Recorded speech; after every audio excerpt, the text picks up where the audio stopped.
तर मंडळी, आजच्या म्हणजे 17 मार्चच्या एपिसोडच्या रिव्ह्यू सुरू करूया आणि मी सांगतो की आजचा भाग कालच्यापेक्षाही जास्त जबरदस्त आणि थरारक आहे. अमेजिंग दाखवलाय त्यांनी आजचा भाग. शेवटपर्यंत बघत राहा कारण एकापेक्षा एक ट्विस्ट आहे आजच्या भागात. सुरुवातीला थोड मागून दाखवलंय म्हणजे कालच्या भागाचा शेवटचा भाग पुन्हा दाखवलाय. सायली त्या गार्डन कॅफेमध्ये सचिन आणि साक्षीला एकत्र पाहते. सायलीच्या पायाखालची जमीन सरकते. ती मनात विचार करते की बापरे, सचिन भाऊजी आणि ही साक्षी म्हणजे यांचंच अखेर आहे. आणि सगळ्यात मोठी गोष्ट म्हणजे साक्षी शिखरे जिवंत आहे. सायलीने त्यांना पाहिलंय हे त्या दोघांनाही कळलंय. आता साक्षी अतिशय चाणाक्ष आहे बर का मंडळी. ती एक क्षणाचाही विलंब न लावता सचिनच्या हात धरते आणि त्याला तिथून पळायला सांगते. हे दोघेही सायलीला बघता क्षणीच त्या कॅफेतून धावत सुटतात.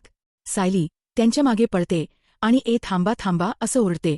पण सायली त्यांच्यापर्यंत पोहोचेपर्यंत हे दोघे एका गाडीत बसून निघून गेलेले असतात. सायली त्यांच्या मागे बघत राहते. पण तिने एक अत्यंत महत्वाची गोष्ट केलेली असते. तिने त्या दोघांचा व्हिडिओ आणि फोटो काढून घेतलेला असतो आधीच. सायली आता विचार करते की या दोघांनी आपल्याला फसवलं. आपल्याला हे सत्य आत्ताच सांगायला हवं. ती अर्जुनला फोन लावते. पण मंडळी, नेहमीप्रमाणे ट्विस्ट, अर्जुन कामात बिझी असल्यामुळे फोन उचलत नाही. सायलीला टेन्शन येतं. ती विचार करते काय करू, कोणाला सांगू. अर्जुन बिझी आहे तर आपण पोलिसांना सांगूयात. सायलीने लगेच जवळच्या पोलीस स्टेशनला फोन लावला. ते पोलीस फोन उचलतात. सायली म्हणते, हॅलो साहेब, मी सायली सुभेदार बोलते, वकील अर्जुन सुभेदारांची पत्नी. साहेब, त्या वाचल्या केसमधली साक्षी शिखरे मला आता प्रत्यक्ष दिसली. ते पोलीस थक्क होतात आणि म्हणतात, मॅडम महिप्त शिखरेची मुलगी. अहो, तिच्या तर जेलमध्ये खून झालाय. सायली म्हणते, नाही साहेब, मी तिला आता प्रत्यक्ष समोर पाहिलंय. आधी मी तिला ओझरत पाहिलं होतं, पण यावेळेस मी तिला थेट समोर पाहिलंय. ती आता माझ्यासमोरून पळून गेली आहे. ते पोलीस म्हणतात, मॅडम खात्री आहे का तुम्हाला? सायली म्हणते, साहेब, पूर्ण खात्री आहे. मी तुम्हाला हे लेखी पण द्यायला तयार आहे, पण तुम्ही ही तक्रार घ्या. ते पोलीस म्हणतात, ठीक आहे मॅडम, आम्ही बघतो. असं म्हणून त्यांनी फोन ठेवला.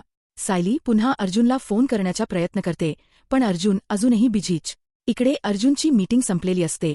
तेवढ्यात त्याला पोलिसांचा फोन येतो. अर्जुन फोन उचलतो. इन्स्पेक्टर म्हणतात, वकील सुभेदार, तुमच्या पत्नीचा आमच्याकडे फोन आला होता. त्या म्हणाल्या की साक्षी शिखरे जिवंत आहे. तुम्हाला याबद्दल काही माहीत आहे का? अर्जुनला एकदम काय बोलावं ते सुचत नाही. तो म्हणतो, अहो, माझ्या पत्नीला हे कसं कळलं? ते पोलीस म्हणतात, आम्ही महिप्त शिखरेच्या घरी जाऊन तपास करावा का? साक्षी जिवंत असल्याचा पुरावा मिळतो का बघतो. अर्जुन म्हणतो, हे बघा, मला या प्रकरणाबद्दल जास्त माहिती नाही. तुम्ही तुमच्या परीने तपास करा. अर्जुनने फोन ठेवला आणि लगेच चैतन्याला सगळं सांगितलं. चैतन्य म्हणतो, यार बापरे, वहिनींनी डायरेक्ट पोलिसांना फोन केला. अरे अर्जुन, मी तुला किती वेळा सांगत होतो की सायलीला सांग साक्षी जिवंत आहे म्हणून. तू माझं ऐकलं नाहीस. आता जर सायलीला कळलं की तुला हे आधीपासूनच माहीत होतं तर ती काय म्हणेल? केवढी मोठी चूक केलीस यार. अर्जुन आता सायलीला फोन करण्याचा प्रयत्न करतो, पण सायली त्याचाही फोन उचलत नाहीये. अर्जुन आणि चैतन्य दोघे निघतात सायलीला शोधायला. मंडळी, इथे थोडा वेळ सायलीचा फ्लॅशबॅक दाखवलाय. सायली रस्त्याने भर उन्हात पायी चालत असते. तिच्या डोक्यात अनेक विचारांचं काहूर माजलेलं आहे. ती विचार करत असते की अस्मिता ताई प्रेग्नेंट आहेत. त्यांना बाळ होणार आहे. त्यांना किती आनंद आहे. आणि त्यांचा नवरा मात्र त्यांच्याशी असा विश्वासघात करतोय. सचिनने या घरात येऊन सगळ्यांना फसवलं. हे सगळं आठवत सायली उन्हात चालत राहते. डोळ्यात पाणी आहे पण ती चालत राहते. मंडळी, खरंच हसीन, खूप भावनिक दाखवला आहे त्यांनी. सायलीचे ते भाव, ती कळवळ, अस्मिता ताईंबद्दलची काळजी, सगळं त्या चेहऱ्यावर दिसत होतं. त्याचवेळी अर्जुन आणि चैतन्य गाडीत असतात. अर्जुनला इतकं टेन्शन आलेलं असतं की तो नीट गाडी पण चालवू शकत नाही. अचानक तो गाडीच्या जोराचा ब्रेक मारतो. चैतन्य घाबरतो आणि म्हणतो, यार काय करतोस तू? असं वेड्यासारखं नको करूस. तू बस बाजूला, मी चालवतो गाडी. दोघे जागा बदलतात. अर्जुन म्हणतो, चैतन्य, यार सायलीला कळलं असेल का रे की मी तिच्यापासून हे लपवलं होतं? चैतन्य म्हणतो, हे बघ, जे झालं ते झालं, पण आता तू शांत रहा. एक गोष्ट कर, घरी फोन कर आधी. अर्जुनने लगेच घरी फोन केला कल्पनाताईंना. कल्पनाताईंनी फोन उचलला आणि म्हणाल्या, बोल रे अर्जुन. अर्जुन म्हणतो, ममा सायली आलीये का घरी? कल्पनाताई म्हणतात, काय रे, तुम्हा दोघांना एकमेकांशिवाय करमत नाही का? अरे आता चाली आहे ती. अर्जुनला जरा बरं वाटतं. चैतन्याला खुणवतो. कल्पनाताई म्हणतात, देऊ का फोन सायलीला? अर्जुन म्हणतो, नको ममा, मी घरीच येतो. असं म्हणून फोन ठेवतो. इकडे सायली घरी पोहोचलेली असते. ती घामाघूम झालेली असते. धापा टाकत घरी शिरलेली असते.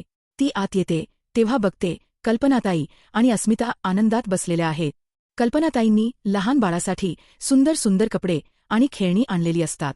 अस्मिता ते बघून खूप खुश झालेली असते. ती म्हणते, मम्मा, हा फ्रॉक किती गोड आहे ना बाळाला घालायला. सायली हे सगळं बघते आणि तिच्या मनात विचार येतो की देवा, या दोघी जणी किती आनंदात आहेत. आता मी हे भयंकर सत्य यांना कुठल्या तोंडाने सांगू? कल्पनाताई सायलीकडे बघतात आणि म्हणतात, अग सायली, ये बस. बापरे, अगं किती घाम आलाय तुला. उन्हात गेली होतीस का? बस बस, पाणी पी आधी. प्रिया पण तिथेच असते बर का मंडळी? प्रिया सायलीच्या त्या घाबरलेल्या चेहऱ्याकडे बघते आणि मनात विचार करते की माझा प्लॅन यशस्वी झाला दिसतोय.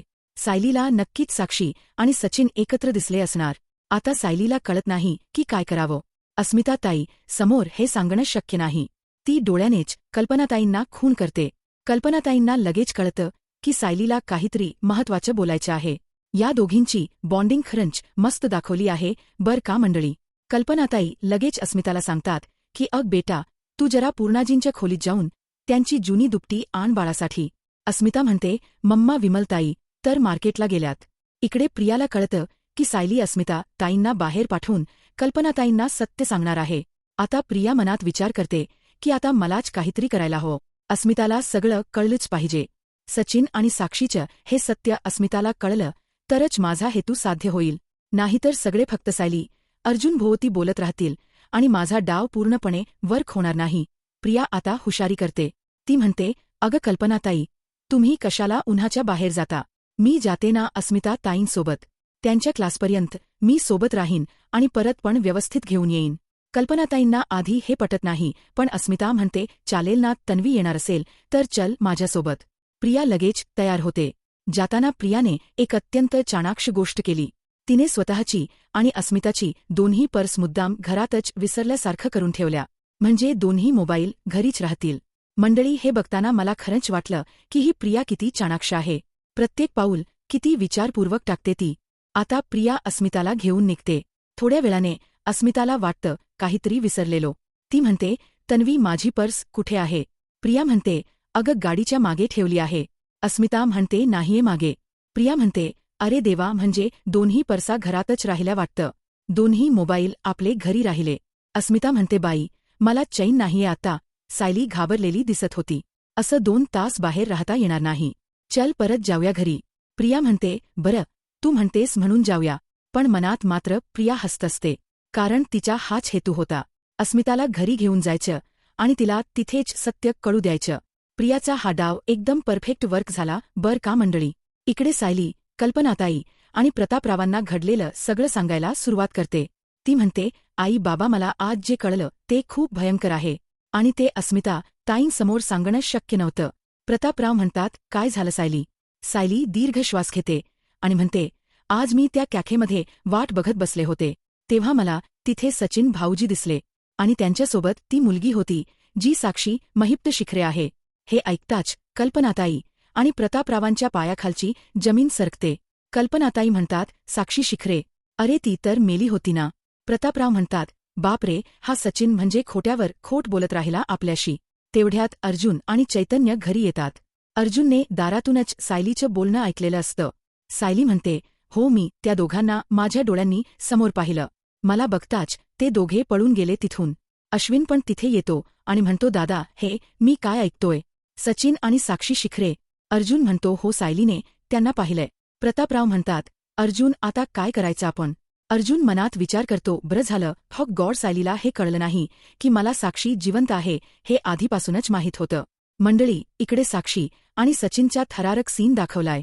ते दोघे सायलीपासून पळाल्यावर साक्षी जोरात गाडी चालवत असते. सचिन म्हणतो, अगं काय झालं, जरा थांबव गाडी. साक्षी बाजूला गाडी थांबवते आणि सचिनला म्हणते, तुझा फोन दे मला. सचिन म्हणतो, माझा फोन कशाला? साक्षी म्हणते, सचिन, मला एकदाच सांगायचंय, तुझा फोन मला दे. सचिन घाबरतो आणि म्हणतो, काय झालंय तुला? साक्षी सांगते, जर तू मला फोन दिला नाहीस तर मी या गाडीचा पेट्रोल टक उघडेन आणि काडी लावेन. तुझ्या स्कर्ट ही गाडी पेटवून देईन. बाप रे बाप मंडळी, ही साक्षी किती डेंजर आहे ना? सचिन पूर्णपणे घाबरलेला. त्याला काय उत्तर द्यावं ते कळत नाही. तो म्हणतो, अगं असं काय बोलतेस तू? पण साक्षीने एक क्षणही वाया न घालवता त्या स्टीलच्या बाटलीचा जोरदार फटका सचिनच्या डोक्यावर मारला. सचिन तिथेच बेशुद्ध पडला. मंडळी, हे बघून मला खरंच धक्का बसला. साक्षीने स्वतःच्या हाताने सचिनला मारलं आणि तो बेशुद्ध पडल्यावर मात्र ती स्वतःच घाबरली.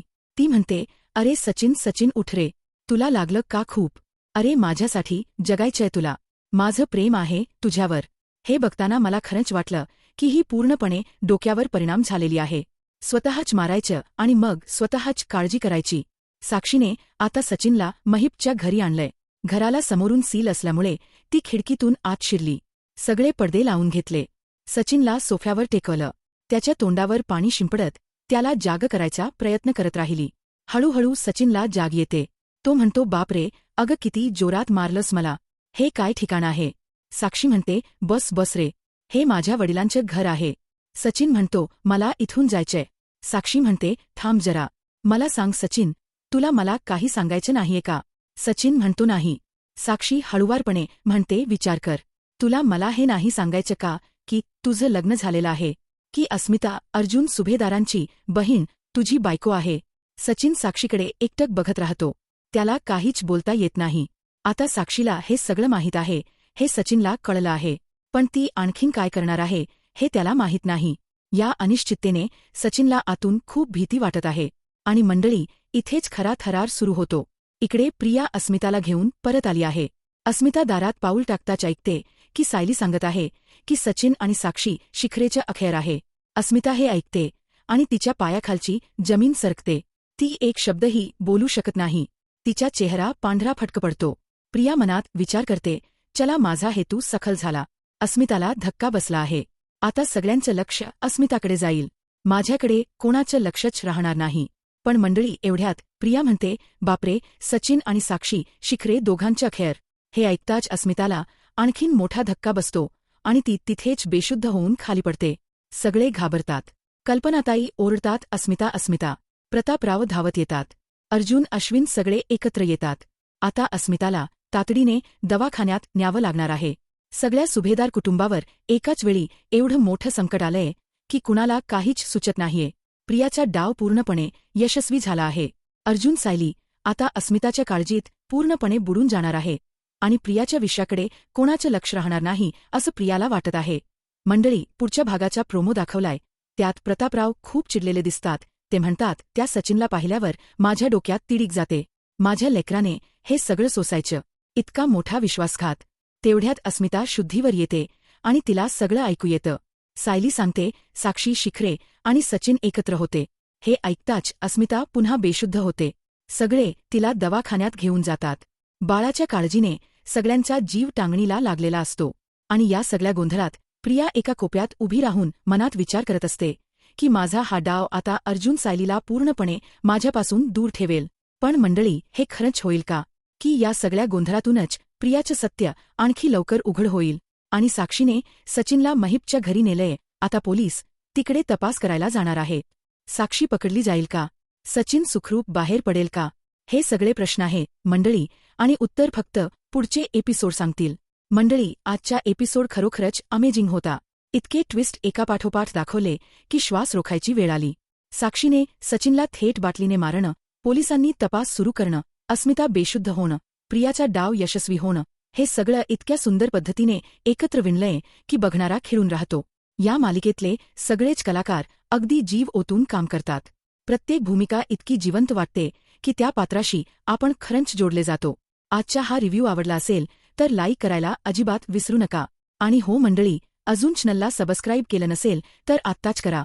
पुढचा एपिसोड आणखी धमाकेदार असणार आहे हे नक्की. तुम्हाला काय वाटतं, साक्षी पकडली जाईल का? प्रियाचा हा डाव शेवटपर्यंत चालेल का?